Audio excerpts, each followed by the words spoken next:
Bonjour et bienvenue dans cette nouvelle Open the Boîte. Aujourd'hui, on vous présente Tiny Acrobats de Matagot.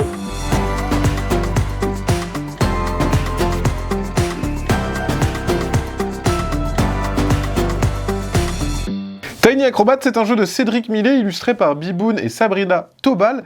C'est une réédition, une version concentrée de Meeple Circus. C'est pour 2 à 4 joueurs à partir de 8 ans. Ça dure à peu près 20 minutes et c'est un jeu où on va devoir faire des acrobaties pour impressionner le public et tenter d'avoir un maximum de points à l'applaudimètre.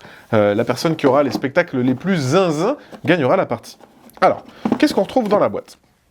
On a déjà tout monté parce qu'il y a différents autocollants à coller, etc. Donc là, c'est une version où on a déjà tout collé. Ça nous fait gagner du temps.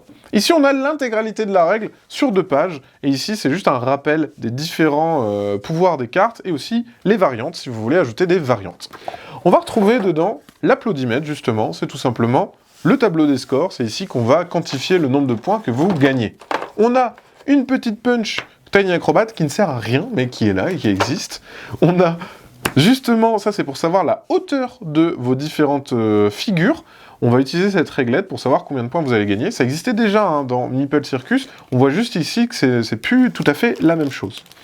Dedans, on va retrouver différentes cartes. Donc on a les grandes cartes. Les grandes cartes, ce sont les stars, j'ai envie de dire. Ce sont les Meeple uniques que vous allez récupérer à la fin. Vous allez récupérer un animal et une star. Et ils ont un prérequis, voilà. Par exemple, Tarzan, il doit être tout en haut, hein, et il doit être tout en haut d'une pile, tandis que le tigre doit porter un petit ballon ou un meeple sur son dos pour gagner les différents points de victoire. Donc ça, c'est un peu les stars, on les aura à la dernière manche. On a aussi des figures plus traditionnelles qu'on pourra cumuler en fait pendant la partie. L'idée, c'est que vous allez essayer, vous aurez plusieurs cartes qui seront disponibles, et vous devrez essayer d'en cumuler un maximum. Donc vous pouvez par exemple essayer d'avoir 2 meeples entourés d'un ballon, plus un petit tonneau au-dessus d'eux, etc., etc., plus un cheval qui tient les meeples au-dessus, plus un éléphant sur un meeple. Bref, toutes les figures sont cumulables, et le but, ça va être de cumuler un maximum de figures pour pouvoir gagner des points. Parce que justement, on le voit ici sur le tableau des scores, plus vous faites de figures différentes dans votre spectacle, plus vous allez gagner des points. Si vous avez validé une figure, 1 point, 2 figures, 3 points, 3 figures, 6 points, etc., jusqu'à 5 figures ou plus, qui vont vous faire gagner 15 points.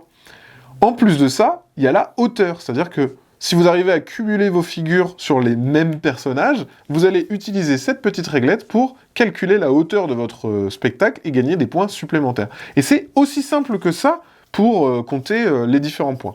La première personne qui termine aussi va récupérer cette mission qui est « J'ai terminé vite mes figures, je dis tada !» et je récupère tout de suite cette carte. Et enfin, on va avoir les différents meeples des joueurs. On commence toutes et tous la partie avec ces petits meeples. On a aussi un petit cube de couleur pour compter nos points. Donc ça, c'est nos meeples de base.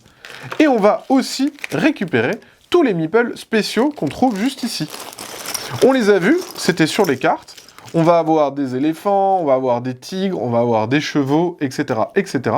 Et bien sûr, on va devoir composer avec ces différentes figurines pour tenter de faire un maximum. Et c'est ça qui est très rigolo, c'est que voilà, on va essayer de faire des piles comme ça de personnages, hop, de plus en plus hautes pour gagner des points et avec le plus possible de figures pour gagner des points. Dernière petite chose, le jeu propose aussi une application. On a une application qui va vous mettre dans l'ambiance, parce qu'il y a un chronomètre le temps de faire les différentes figures, on a la possibilité de mettre de la musique au lieu d'un chronomètre, et les musiques mettent tout de suite dans le bain.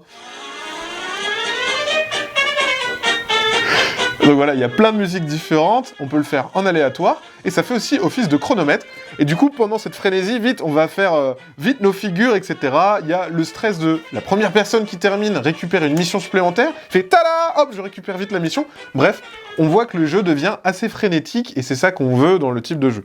Il y a une dernière chose que j'ai pas montré, ce sont les cartes qui vont vous définir le matériel avec lequel vous allez jouer. On va en distribuer aux joueurs et joueuses autour de la table. Ça vous dit que, en plus de vos meeples, vous allez récupérer une planche de bois, un tonneau et un meeple rose. Voilà, et tout le monde va avoir des éléments de jeu qui seront différents, ce qui crée une asymétrie entre les différents joueurs, et donc du coup une combinaison de figures qui est complètement différente.